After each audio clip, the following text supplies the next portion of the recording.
Good morning. कैसे हैं? बढ़िया एकदम। चलिए फिर स्टार्ट करते हैं लेक्चर नंबर 2 रे ऑप्टिक्स का। ठीक है, लास्ट क्लास में हम लोग इंट्रोड्यूस किए थे आपको। ठीक है, ऑप्टिक्स में दो हिस्सा होता है, ray optics and wave optics. किस में रे ऑप्टिक्स पढ़ते हैं, किस में वेव ऑप्टिक्स पढ़ते हैं, ये हमने बता रखा था आपको। ठीक है, फिर थोड़ा बहुत मैंने आपको रिफ्लेक्शन के ऊपर भी आपको थोड़ा सा नॉलेज शेयर किया था, और फिर मैंने बताया था आपको कि कैसे इमेज फॉर्मेशन में हम लोग किस किस टर्म को यूज करते हैं। इंसिडेंट रे क्या होता है, रिफ्लेक्टेड रे क्या होता है, रियल इमेज किसको बोलते हैं, वर्चुअल इमेज किसको बोलते हैं, रियल ऑब्जेक्ट किसको बोलते हैं, वर्चुअल ऑब्जेक्ट किसको बोलते हैं, ये सभी बातें हमने किया था आपसे। फिर मैंने आपसे थोड़ा बहुत डिस्कशन किया था रिफ्रैक्शन के ऊपर। ठीक है, समझ में आया? रिफ्रैक्शन का सब टर्म सब आपको बताया था क्या क्या यूज होता है। ठीक है, समझ पा रहे हैं? उसमें हम रिफ्रैक्टिव इंडेक्स के बारे में बात किए थे। ठीक है, उसका रिलेशनशिप देखे थे कि कैसे स्नेल्स लॉ होता है, लॉज ऑफ रिफ्लेक्शन बात किए थे, लॉज ऑफ रिफ्लेक्शन तो बताया, लॉज ऑफ रिफ्रैक्शन भी बात किए थे, है ना। आज हम लोग उसी टॉपिक को आगे बढ़ाते हुए बात करेंगे रिफ्रैक्शन थ्रू ग्लास स्लैब। ठीक है, आज हम लोग रिफ्रैक्शन थ्रू ग्लास स्लैब पढ़ेंगे। ठीक है ना। तो हम पहले करते हैं काम, एक ग्लास लेते हैं, ग्लास का स्लैब लेते हैं, इसको बोलते हैं ग्लास स्लैब, है ना। ये कुछ इतना थिकनेस का होता है, आप देखे होंगे ऑफिस वगैरह में वो टेबल पे डाला जाता है, उसको मान लो, या फिर आप ग्लास स्लैब 10th क्लास के एक्सपेरिमेंट में आपको कराया गया होगा ग्लास स्लैब के ऊपर। इसमें इसका नेमिंग कर दीजिए, ए है, चाहे ऐसे कर लीजिए। चलिए ABCD। ठीक है, ABCD ग्लास स्लैब है। इसमें यहाँ पे एक नॉर्मल ड्रॉ कर लेते हैं, एक यहाँ पे नॉर्मल ड्रॉ कर लेते हैं हम लोग। यहाँ नॉर्मल पे एक ये हमारा ये हमारा पार्टीशन लाइन है।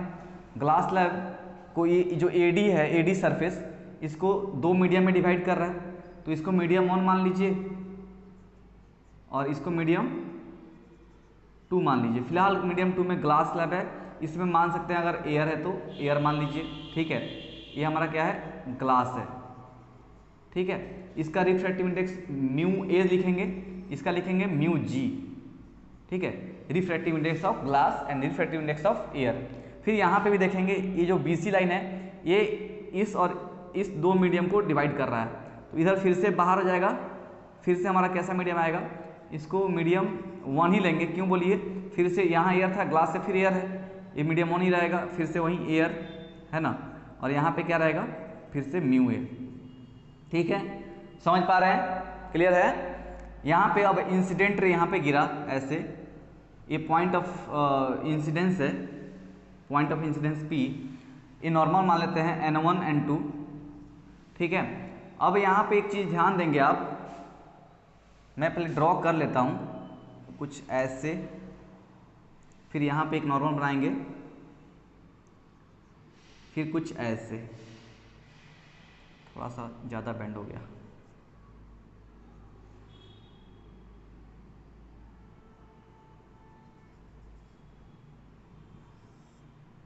कुछ ऐसे। ठीक है, इसको P डैश बोल देते हैं, ये हो जाएगा N1 डैश, ये हो जाएगा N2 डैश। ठीक है, समझ पा रहे हैं?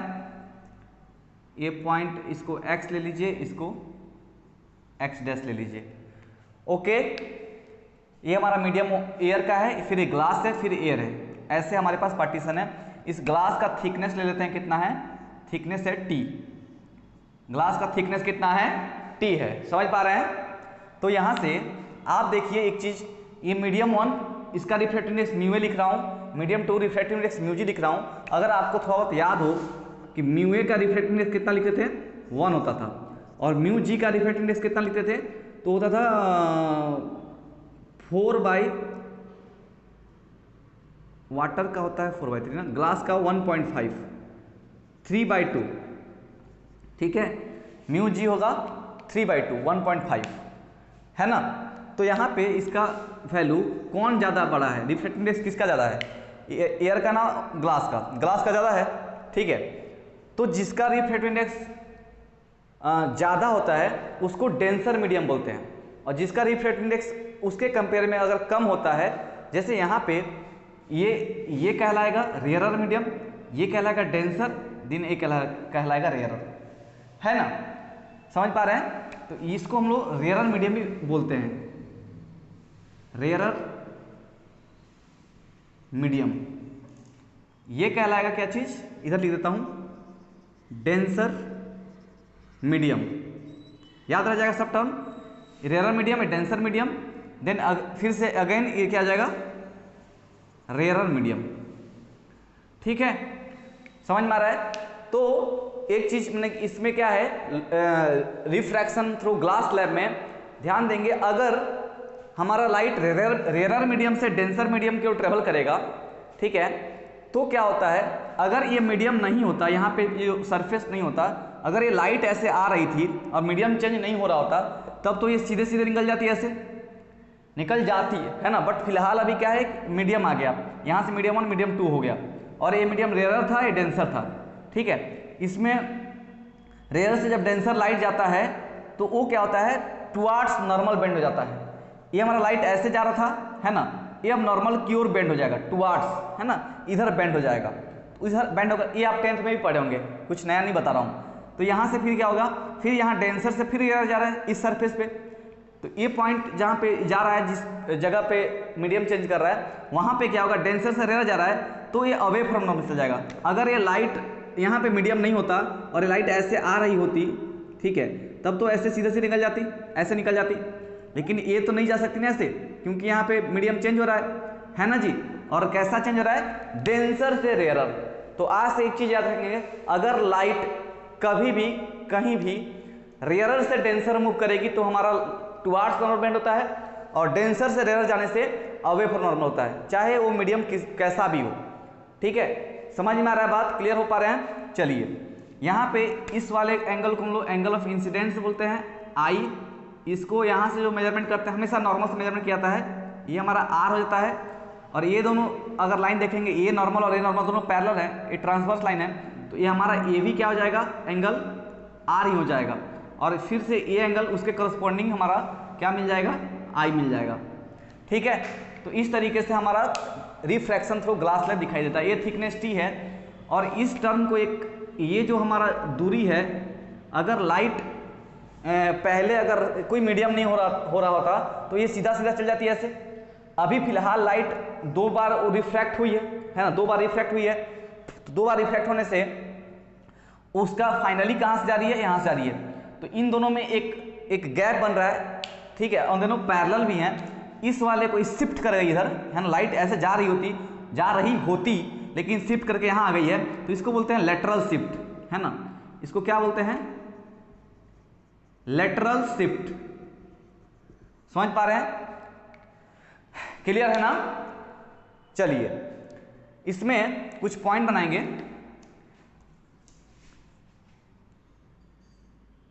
रेयरर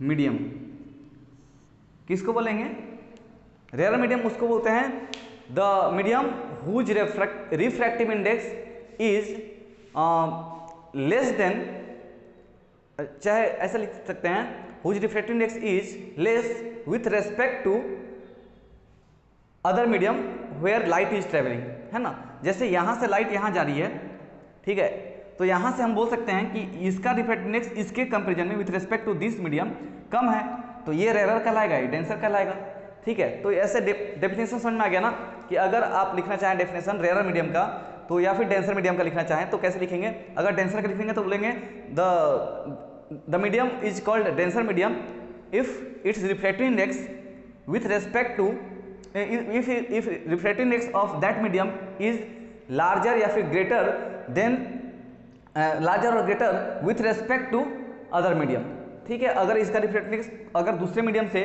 ज़्यादा हुआ तो वो मीडियम कैसा कहलाएगा, डेंसर मीडियम कहलाएगा, ठीक है। तो ऐसे डेफिनेशन लिखा जाता है। तो डेंसर मीडियम, रेयरर मीडियम का डेफिनेशन लिख लेंगे। उसके बाद क्या होता है, उसके बाद इसमें सब कुछ तो आपको पता ही है। चलिए ये म्यू ए का वैल्यू 1 होता है, म्यू जी का वैल्यू 3/2 1.5 होता है, ठीक है। और क्या इसमें बताना है, ठीक है, इतना तो हो गया आपको। चलिए इसको लेटरल शिफ्ट बोलते हैं, थिकनेस टी है ग्लास स्लैब का। अच्छा, इसमें और कुछ बात तो नहीं करनी हम लोग को। तो यहाँ से अब इस दोनों सरफेस पे एक बार हम लोग स्नेल्स लॉ लगा कर देखते हैं क्या फॉर्मूला बनता है। यहाँ पे अगर ये म्यू ए है, ये म्यू जी है, इस पॉइंट पी पे applying Snell's law at point P point पे स्नेल्स लॉ लगाते हैं, क्या हो जाएगा जी बताइए। Sine I by sine R, या फिर मैं याद करने का तरीका क्या बताया था, हम लिखेंगे sine I into mu A is equal to sine R into mu G, ऐसे याद करेंगे। इसको रीअरेंज कर लेंगे, sine I by sine R कितना हो जाएगा, साइन ए बाई साइन हो जाएगा mu G by mu A, ठीक है। तो ये तरीका है याद करने का। तो यहाँ पे ये कहाँ पे लग रहा है, पॉइंट पी पे लग रहा है, ठीक है। अगर हम लोग फिर अप्लाई करें स्नेल्स लॉ, अगेन अप्लाइंग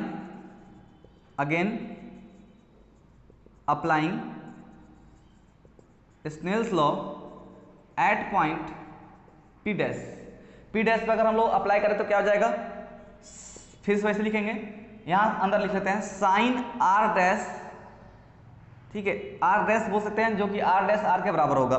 तो साइन आर ही लिख देता हूँ मैं, sine R into mu G equal to sine I into mu A के बराबर होगा। यहाँ से भी sine I by sine R कितना हो जाएगा, sine I by sine R कितना हो जाएगा, mu G by mu A, ठीक है। तो ऐसे लगाया जाता है स्नेल्स लॉ, समझ में आ गया, सीख गए ना स्नेल्स लगाना। चलिए इसके बाद इसमें और क्या बताना है, एक चीज़ और बता दें आप लोग को, यहाँ पे लिख लीजिए। अगर आपको कहीं कुछ ऐसा दिया हो म्यू 1 2, इसको पढ़ते हैं रिफ्रैक्टिव इंडेक्स, चाहे ऐसे लिख देते हैं म्यू, हाँ इसको पढ़ते हैं refractive index of medium two WRT with respect to medium 1, और जाएगा कितना, म्यू 2 बाई म्यू 1, मतलब mu 1 2 is equal to mu 2 by mu 1 हो जाता है। क्या इसको मैं ऐसे लिख सकता हूँ, इतना मैथ तो आपको आता ही होगा, mu 1 by mu 2, 1 by mu 1 by mu 2, तो यही होगा ना। क्या मैं इसको और ऐसे लिख सकता हूँ 1 बाई म्यू 2 1, क्योंकि हमने लिखा ना म्यू 1 2 इक्वल टू होता है mu 2 by mu 1, mu 1 2 equal to mu 2 by mu 1, तो म्यू 1 बाई म्यू 2 क्या हो जाएगा, म्यू ऊपर में 1 नीचे में 2। तो यहाँ से और एक चीज़ देखिए क्या हो जाएगा, अगर मैं इसको इधर लेके मल्टीप्लाई कर दूँ तो क्या हो जाएगा, म्यू, यहाँ से देखिए यही चीज़ हम लोग कर रहे हैं, यही चीज़ ना कर रहे हैं, यहाँ से म्यू 1 2 इज इक्वल टू इतना आ गया 1 बाई म्यू 2 1, तो इसको मैं ऐसे लिख सकता हूँ mu 1 2 into mu 2 1 is equal to 1, ठीक है। ये भी एक फॉर्मूला बन के आता है, समझ में आया, इसको भी याद रख लेंगे, कैसे किया समझ में आ गया ना। चलिए इतना सबको क्लियर हो गया ना, आगे बढ़ते हैं। एक चीज़ और बता दें आपको, अगर आपका जो लाइट, आपका जो रे ऑफ लाइट है, ठीक है, जो इंसिडेंट रे अगर ऐसे कुछ एंगल पे अगर आपको गिर रही है इस सरफेस पे, तब तो रिफ्रैक्ट करती है। लेकिन ऐसा हो जाए कि ये जो हमारा एंगल आई अगर जीरो हो जाए, मतलब एंगल आई जीरो कब होगा, सभी मेजरमेंट हम लोग नॉर्मल से कर रहे हैं, तो हमारा अगर लाइट यहीं पे गिरे, नॉर्मल पे गिरे, तो उस समय एंगल जीरो हो जाएगा। अगर हमारा लाइट ऐसे ही गिरेगा, इंसिडेंट रे ऐसे गिरेगा, तो यहाँ पे इंसिडेंट रे अगर इस जगह तक पहुँचा एकदम नॉर्मल पे गिरते हुए, तो रिफ्रैक्ट नहीं करता। ये चीज़ याद रखेंगे। अगर कोई भी लाइट, चाहे वो डेंसर से रेयर जा रहा हो, चाहे वो रेयर से डेंसर जा रहा हो, जैसे इसी में देख लीजिए, ये रेयर से डेंसर क्यों आ रहा है और नॉर्मली गिर रहा है एकदम सरफेस पे, एंगल आई जीरो है, तो रिफ्रैक्शन भी एंगल कुछ नहीं बनाएगा, जीरो बनाएगा, और ये ऐसे बढ़ते हुए ऐसे निकल जाएगा, बिल्कुल एकदम स्ट्रेट चल जाएगा, कोई रिफ्रैक्शन नहीं देखा जाता है, ठीक है। इसको भी याद रखेंगे कि अगर कोई लाइट नॉर्मली गिरता है किसी भी मीडियम से दूसरे मीडियम जाते वक्त किसी सरफेस पे, ठीक है, तो उस समय वो बिना रिफ्रैक्ट किए वो सीधे सीधे चल जाता है। तो इसको भी, इस पॉइंट को भी आप नोट कर लेंगे। ठीक है, समझ गए? आगे बढ़ें, इसको मिटा दें। चलिए इसको मिटाते हैं। एक छोटा सा क्वेश्चन नहीं तो ले लेते हैं।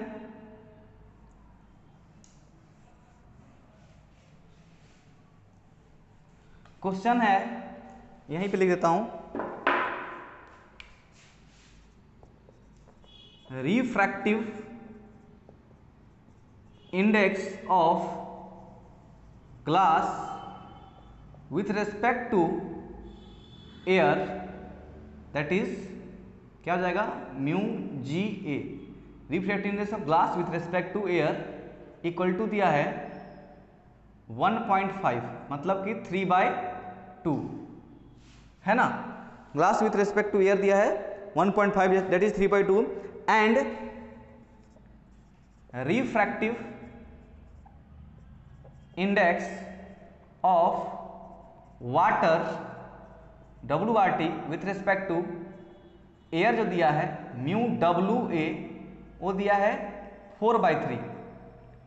देन क्वेश्चन है फाइंड रिफ्रैक्टिव इंडेक्स, रिफ्रैक्टिव अपने से ट्राई करेंगे इसको, refractive index of glass with respect to water, glass with respect to water. चलिए ट्राई कीजिए एक बार पॉज करके वीडियो। ठीक है, ट्राई कर लिए। चलिए फिर इसको देखिए कैसे करेंगे, आंसर लिखते हैं इसका। ये कैसे हो जाएगा, हम लोग को दिया है क्या चीज देख लेते हैं, म्यू ए जी दिया है कितना, मतलब that is mu G by mu A. क्या दिया हम लोग को, ये दिया है 3/2, ये गिवन है ना, गिवन डाटा है। और क्या दिया है, म्यू ए डब्ल्यू दिया है कितना, म्यू डब्ल्यू बाई म्यू ए कितना दिया है, ये दिया है 4/3। पूछ रहा है क्या चीज हम लोग से, mu glass with respect to water, glass ऊपर वाटर नीचे, mu G by mu W पूछ रहा है। तो कैसे निकालेंगे, क्या करेंगे कि आंसर आ जाएगा, बताइए क्या किया जाए। हम लोग इसको ऐसे लिख सकते हैं क्या, इस तरीके से लिख सकते हैं,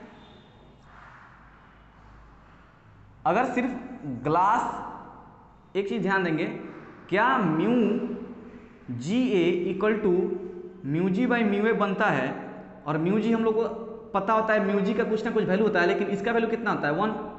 तो म्यू जी को इस तरीके से लिख सकते हैं कि नहीं लिख सकते हैं, ध्यान देंगे। अब फिर से मैं बता रहा हूं, म्यू जी ए होता क्या है, mu G by mu A, refractive index of glass with respect to water, और इसका तो वैल्यू आपको पता है 1 होता है, हमेशा होता है ना जी। तो ये हो जाएगा क्या, सिर्फ simply mu G refractive index of glass, क्योंकि इसका वैल्यू क्या हो जाएगा 1। तो म्यू जी को हम लोग इस तरीके से लिख सकते हैं। तो मैं काम करता हूं, इसको ऐसे लिख देता हूं, म्यू जी को लिख रहा हूं म्यू ए ऊपर में G, refractive index of glass with respect to water, glass with respect to air divided by, वैसे ही म्यू डब्ल्यू को, ठीक है, म्यू डब्ल्यू को हम लोग ऐसे लिख सकते हैं कि नहीं, म्यू डब्ल्यू ए क्या होता है, म्यू डब्ल्यू बाई म्यू ए, अब म्यू ए कितना होता है 1 हो जाता है, तो ये बन जाएगा सिर्फ म्यू डब्ल्यू। म्यू डब्ल्यू को मैं ऐसे लिख सकता हूँ, तो मैं म्यू डब्ल्यू जगह क्या लिख रहा हूँ, म्यू डब्ल्यू नीचे में ए। ये हम लोग को देखिए दिया है, ये दोनों वैल्यू ऊपर में देंगे, mu G A mu W A दिया है, तो पुट कर लेंगे वैल्यू 3/2 होल डिवाइड बाई 4/3, क्या हो जाएगा 3/2 इंटू 3/4, 9/8 आंसर हो जाएगा। Refractive index of glass with respect to water कितना हो जाएगा, 9/8। ठीक है, समझ में आ गया सबको। चलिए फिर आगे बढ़े, नेक्स्ट हम लोग हेडिंग डालेंगे, हम लोग अभी निकालेंगे नेक्स्ट हेडिंग में क्या बात करेंगे, लेटरल शिफ्ट के ऊपर बात करेंगे। इस डायग्राम को मैं नहीं मिटा रहा हूं क्योंकि इसी का यूज है अभी, ठीक है, मैं फिर दोबारा नहीं बनाऊंगा, इसी में मैं समझा दे रहा हूं, आप लोग दोबारा बना लेंगे इसको, जो हेडिंग पढ़ रहा है उसके लिए अलग अलग डायग्राम बना लेंगे, लेटरल शिफ्ट के लिए अलग फिर से बना के उसको दिखाएंगे। मैं यहीं पे समझा देता हूं। नेक्स्ट हेडिंग क्या है, लेटरल शिफ्ट। लेटरल शिफ्ट जो है ये वाला, उसको अभी हम लोग डिराइव करेंगे, कैसे निकालेंगे, ठीक है, उसका रिलेशनशिप इस थिकनेस के साथ क्या होगा, कैसे क्या होगा उसको देखेंगे। उसको पाने के लिए हम लोग क्या करेंगे, अच्छा ये लेटरल शिफ्ट, ये डिस्टेंस तो हमेशा देखिए पैरेलल लाइन है तो ये बराबर रहेगा, तो मैं यहाँ से यहाँ अगर ड्रॉ कर दूँ तो क्या ये लेंथ और ये लेंथ बराबर ही तो है, ठीक है। तो इसको जहाँ पे इस लाइन पे जो गिर रहा है इसको नाम दे देते हैं कुछ टी, है ना, ये पी डैश है वो टी हो गया, समझ में आ रहा है। अब उसके बाद इस ट्रायंगल में ध्यान देंगे, ये वाला ट्रायंगल में P dash T, in triangle P dash T में क्या मिलेगा हम लोग को, ध्यान देंगे अच्छे से। ये आई है तो क्या ये पूरा एंगल आई होगा, समझ नहीं पा रहे हैं, ये आई है तो ये अपोजिट एंगल होगा ना, पूरा एंगल आई होगा।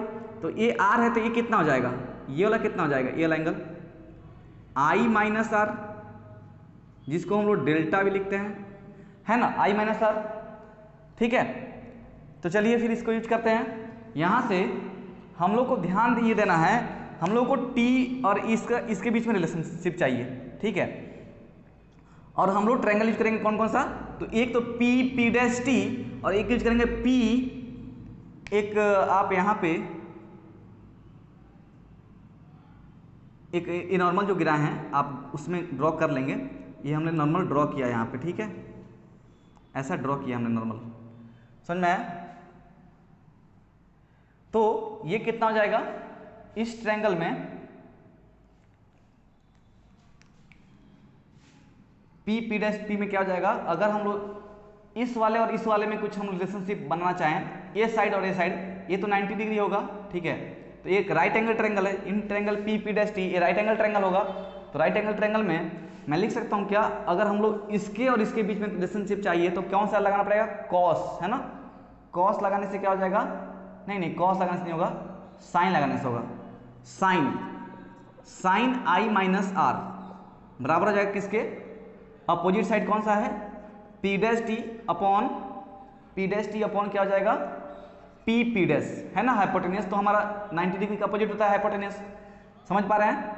यहाँ से ये कितना हो जाएगा आपका पी डैश कितना आ जाएगा, पी डैश टी, ठीक है, P dash T by sine I minus R, ये होगा ना। अच्छा और एक चीज देखिए, अब ट्रायंगल बात करेंगे ये वाला, यहाँ भी कुछ नाम देते हैं इसको टी और इसको एस बोल देते हैं, आर एस टी, ठीक है, एस बोल दीजिए इसको। Again in triangle P S P dash, right angle triangle है ये वाला ट्रायंगल जो है, ठीक है।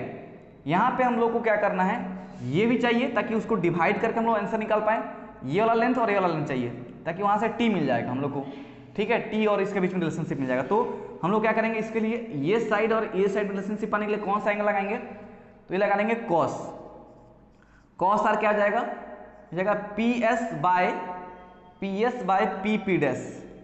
तो यहाँ से और क्या लिख सकते हैं, कॉस आर बराबर हो जाएगा पी एस कितना हो जाएगा, यही तो टी है, और ये है पी डैश।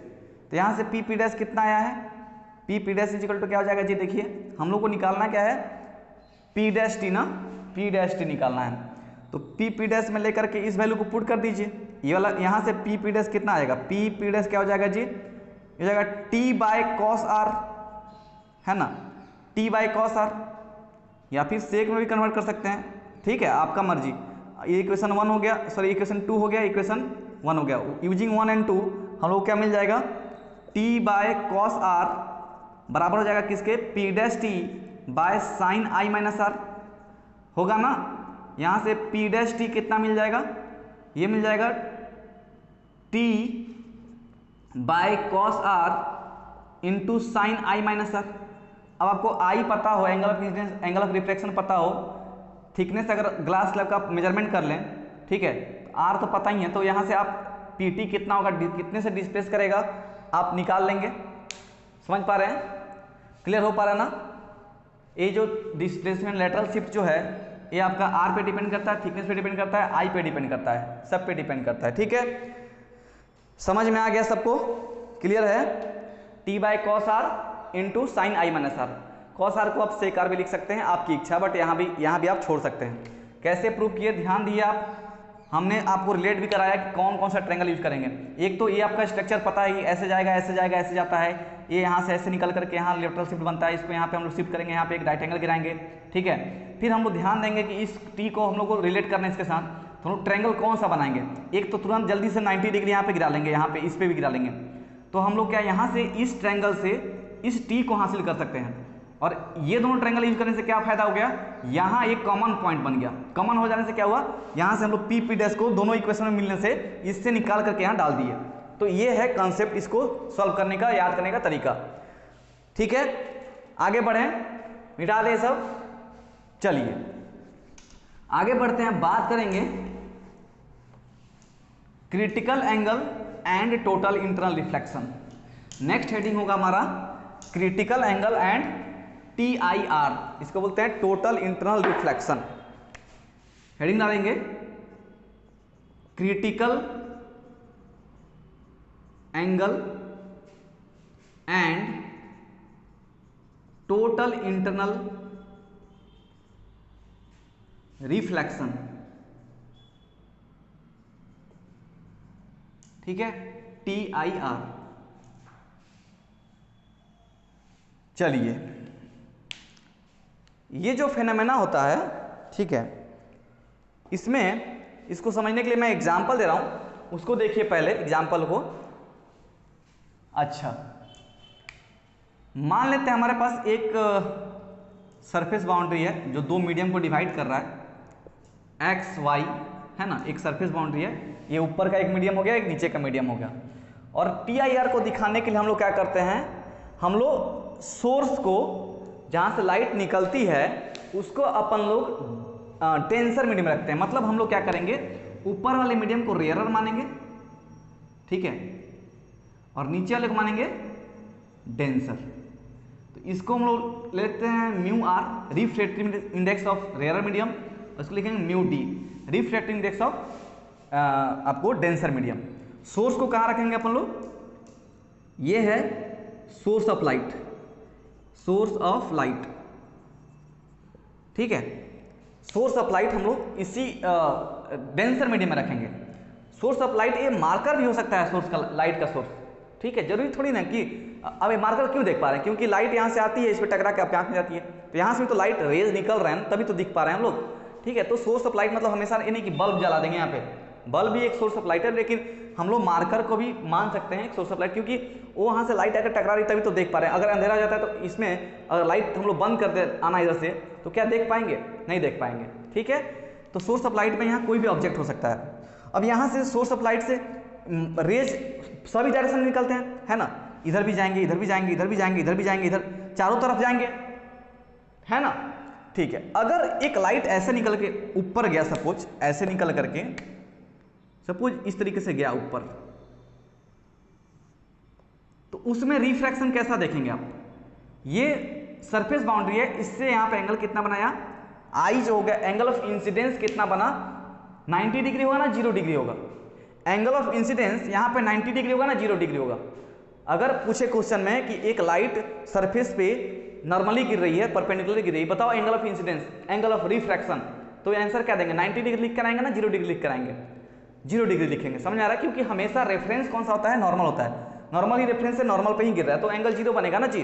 तो हम लोग ऑलरेडी जानते हैं प्रॉपर्टी की, अगर कोई एक लाइट एक मीडियम से दूसरे मीडियम जाती है तो उसमें क्या होता है कि अगर वो आपका नॉर्मली गिरेगी उस सरफेस पे, ठीक है, जहां पे पार्टीशन लाइन है सरफेस का, उस पर अगर नॉर्मली गिरती है लाइट तो बिना रिफ्रैक्शन के वो सीधा सीधा निकल जाती है। तो ये लाइट अगर एक रे यहाँ से ऐसे निकलेगी तो चल जाएगी ऐसे सीधा सीधा।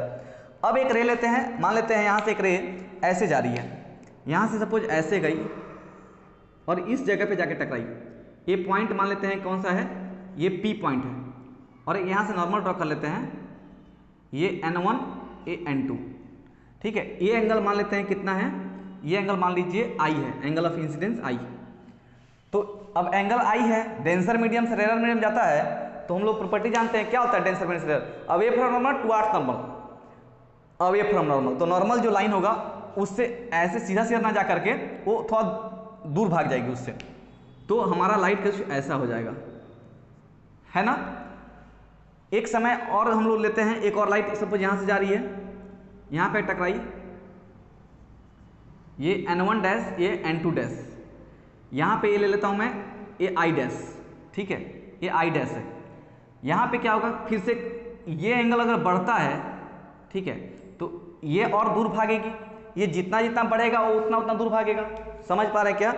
जितना एंगल ऑफ इंसिडेंस बढ़ाते जाएंगे, एंगल ऑफ रिफ्रैक्शन बढ़ता चला जाता है, चाहे वो डेंसर से रेयर की बात करें, चाहे रेयर से डेंसर की बात करेंगे, है ना। जैसे आप यहाँ पे भी देख सकते हैं, अगर ये रेयर था और ये डेंसर था और लाइट यहाँ से ऐसे गिरती थी, सपोज एक लाइट ऐसे गिर रही थी, है ना, और एक लाइट ऐसे गिर रही थी, तो दोनों का कैसा बनेगा रिफ्रैक्शन?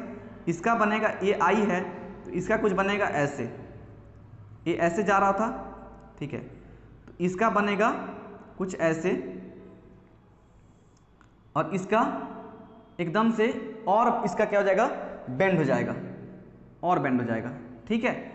और उल्टा होगा किसमें, डेंसर से रेयर जाने में, डेंसर से रेयर जाएगा तो ये जितना जितना बढ़ाते जाएंगे वो और दूर भागते जाएगा। तो ये मान लेते हैं यहाँ कुछ भाग गया ऐसे, ठीक है, समझ पा रहे हैं। ये R और बढ़ गया, ये हमारा R था, ये R डैश हो गया, R dash greater than R बन गया, अरे I dash greater than I बन गया। अरे समझ में आ रहा है, ठीक है, क्लियर है ना।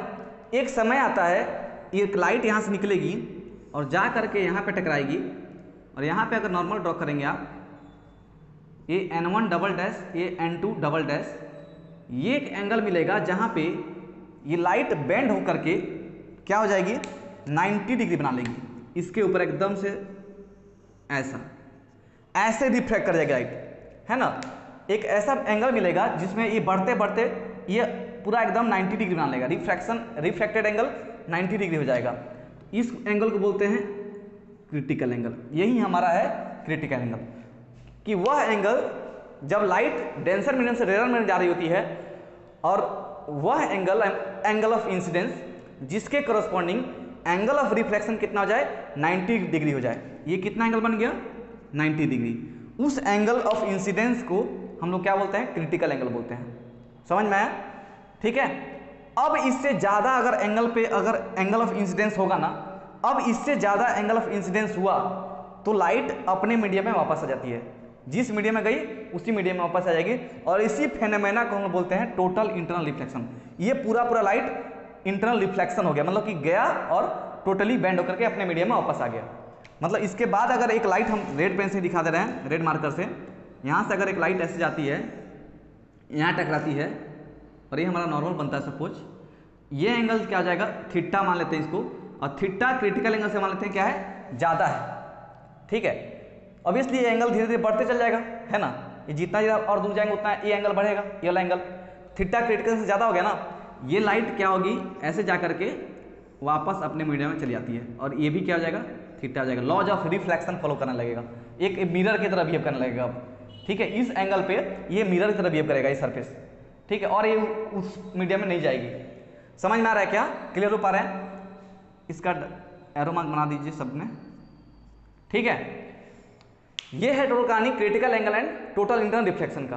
क्रिटिकल एंगल किसको बोलते हैं, वह एंगल ऑफ इंसिडेंस जब लाइट डेंसर मीडियम से रेयर मीडियम जा रही होती है, और उसके कोरस्पॉन्डिंग आपका रिफ्रैक्शन एंगल क्या होता है, 90 डिग्री हो जाता है, उसी को बोलते हैं क्रिटिकल एंगल। समझ में आ रहा है क्या, कैसे कैसे हुआ, क्लियर हुआ, ठीक है। क्रिटिकल एंगल किसको बोलते हैं, वह एंगल ऑफ इंसिडेंस जब एक लाइट, सॉरी ऐसे बोलेंगे, जब एक लाइट डेंसर मीडियम से रेयर मीडियम ट्रेवल कर रही होती है, ठीक है, और उसके करस्पॉन्डिंग उस समय अगर एंगल ऑफ इंसिडेंस, ठीक है, अगर हमारा रिफ्रैक्टेड रे 90 डिग्री बन रहा है, उसके करस्पॉन्डिंग जो एंगल मिलेगा हम लोग को, उसी को क्रिटिकल एंगल बोलते हैं। यही कहलाता है क्रिटिकल एंगल। समझ में आया क्या? उसके बाद अगर क्रिटिकल एंगल से थोड़ा सा भी एंगल ज़्यादा कर दिया आप, तो आपका TIR का फिनोमेना दिखना स्टार्ट होता है, टोटल इंटरनल रिफ्लेक्शन हो जाएगा, वो जाएगा अपने मीडियम वापस आ जाएगा, बाउंस बैक कर जाएगा, ये सरफेस अब मिरर की तरह बिहेव करने लगेगा, ठीक है। समझ में आया, बिहेव करने लगेगा, मिरर नहीं बन जाएगा, बिहेव करेगा। तो ये है टोटल कहानी टोटल इंटरनल रिफ्लेक्शन का। इसका कुछ एक छोटा सा डेरिवेशन है, कर देते हैं इसको पॉइंट P ले लेते हैं, सपोज ये P है, ये P डैश है, ये P डबल डैश ले लीजिए। तो at point applying applying Snell's law at point P double dash. P double dash पे हम लोग क्या करेंगे, स्नेल्स लॉ लगाएंगे। तो आपको लगाने आता है ना, यहाँ पे लगाइए स्नेल्स लॉ, क्या लगेगा आपको पता है ना, सिखाया था मैं। जिस मीडियम का एंगल लेंगे, सपोज साइन C लिए हैं, तो उसी मीडियम का हम लोग रिफ्रैक्टिव इंडेक्स लेते हैं, तो क्या लेंगे, mu D equal to sine 90 degree into mu R. ये रेयर मीडियम ऊपर वाला है, डेंसर मीडियम है, इसी में 90 डिग्री, रेयर मीडियम में 90 डिग्री हम लोग मिल रहा है। यहाँ से क्या मिल जाएगा, sine C into mu D equal to mu R, है ना। यहाँ से साइन C कितना हो जाएगा जी, mu R by mu D. समझ में आ रहा है कि नहीं आ रहा है, आ रहा है ना सबको। तो यहाँ से C बराबर क्या हो जाएगा, sine inverse mu R by mu D. समझ में आया, mu R by mu D, ठीक है। इसलिए चिल्लाया क्योंकि ट्रेन आ रही थी, हर्न मार रहा था, ठीक है, उसको मैं कट करना चाह रहा था उसके आवाज को, ठीक है। ये कहलाता है अपना क्रिटिकल एंगल। क्रिटिकल एंगल आपको अगर refractive index of mu rare medium और डेंसर मीडियम रिफ्रैक्टिव इंडेक्स पता हो तो आप वहां से क्रिटिकल एंगल निकाल लेंगे। क्रिटिकल एंगल वह एंगल होता है जिस समय रिफ्रैक्टेड रे 90 डिग्री एंगल बनाती है, ठीक है। उसके बाद C से अगर ये एंगल से थोड़ा सा भी ज्यादा एंगल पे अगर हम लोग डेंसर मीडियम से रेयर मीडियम को लाइट को ट्रेवल कराएंगे, अगर C एंगल जो क्रिटिकल एंगल है उससे थोड़ा से भी ज्यादा, अगर थीटा को थोड़ा सा C से ज्यादा करके अगर हम लोग उस रेयर मीडियम से डेंसर मीडियम लाइट जा रही होगी और थीटा को C से अगर थोड़ा सा भी ज्यादा रखेंगे तो वो क्या हो जाएगा, अपने मीडियम में ही वापस आ जाएगा लाइट, ठीक है। और उसी फिनोमेना को टोटल इंटरनल रिफ्लेक्शन बोलते हैं। और ये है आपका टोटल कहानी। समझ में आ गया, कुछ क्वेश्चन है उसको कर लेंगे, उसके बाद आपका ये कहानी खत्म हो जाएगा। इसको मैं मिटा दूं, समझ में आ गया सबको, ठीक है। चलिए यहाँ से 2-3 क्वेश्चन है, उसको एक मैं कर दे रहा हूँ, बाकी 1-2 आप कर लेंगे, घर पे ट्राई मारेंगे रूम पे, ठीक है। चलिए इसको कर देते हैं हम। क्वेश्चन ऐसा है कि find critical angle, find critical angle पहला फॉर ग्लास एंड वाटर, दूसरा फॉर ओनली ग्लास, और तीसरा क्या है, फॉर वाटर। ये टोटल दोनों 3 क्वेश्चन है, 1, 2, 3। पहला मैं कर दे रहा हूं, बाकी 2 आप ट्राई करेंगे, नहीं होगा तो फिर हम बताएंगे आपको। तो पहला आंसर हो जाएगा, हमारे पास क्या दिया है, 2 मीडियम दिया है, एक दिया है ग्लास, एक दिया है वाटर। इसमें आप खोजेंगे डेंसर मीडियम कौन सा होगा, रेयर कौन सा होगा। आपको पता है ग्लास का रिफ्रैक्टिव इंडेक्स कितना होता है, 1.5 मतलब 3/2, और इसका कितना होता है 4/3। तो कौन बड़ा है, 4/3 बड़ा है ना, 3/2 बड़ा है। आप डिवाइड कर लीजिए, 3 और 4 1 जाएगा, तो ये हो जाएगा 0.0 1.3, ये बड़ा है, ग्लास बड़ा है। तो डेंसर मीडियम कौन बनेगा, डेंसर बनेगा ग्लास, म्यू डी बन जाएगा ग्लास, ठीक है। या फिर ऐसे लिख लीजिए डेंसर, है ना, म्यू जी लिख लीजिए, डेंसर मीडियम फिलहाल है, और ऊपर क्या रहेगा water, mu W rare medium हो जाएगा, है ना। समझ में आ रहा है। तो यहाँ से अब क्या होगा, वहीं क्रिटिकल एंगल निकालना है। तो क्या हो जाएगा, मान लीजिए सोर्स यहाँ पे है, यहाँ से लाइट गया और यही अपना मान लेते हैं क्रिटिकल एंगल C है, इस समय क्या बन जाएगा 90 डिग्री, ठीक है। 90 डिग्री इसी को क्रिटिकल एंगल बोलेंगे। तो यहाँ से निकाल लेते हैं C साइन, यहाँ पे स्नेल्स लगाएंगे, क्या बन जाएगा, ये जाएगा sine C into mu G equal to sine 90 degree into mu W. तो यहाँ से क्या हो जाएगा, साइन C बराबर कितना हो जाएगा, mu W by mu G, है ना। अब म्यू डब्लू पता है 3/2 होता है, सॉरी म्यू डब्लू 4/3 होता है, 4/3, और म्यू जी कितना होता है 3/2 होता है। तो कितना आ जाएगा 4/3 इंटू 2/3, है ना। तो कितना आ जाएगा 8/9। तो C का वैल्यू कितना आ जाएगा, साइन इनवर्स 8/9 आंसर हो गया। ये क्रिटिकल एंगल है। बाकी दोनों आप खुद ट्राई करेंगे ग्लास एंड वाटर के लिए। थोड़ा सा हिंट दे दें, ग्लास के केस में हम लोग क्या मानेंगे, अगर दूसरा मीडियम नहीं दिया साथ में तो एयर को रेयर मान लेंगे, क्योंकि ग्लास साथ में ऊपर में क्या होगा, एयर होगा, ठीक है। वाटर में भी वही चीज़ अप्लाई करेंगे। चलिए फिर आज का लेक्चर यहीं ख़त्म करते हैं, ठीक है, फिर मिलेंगे नेक्स्ट लेक्चर में। ओके, फिर अच्छा लगा हो तो लाइक कर लीजिएगा, ठीक है। चलिए, थैंक यू।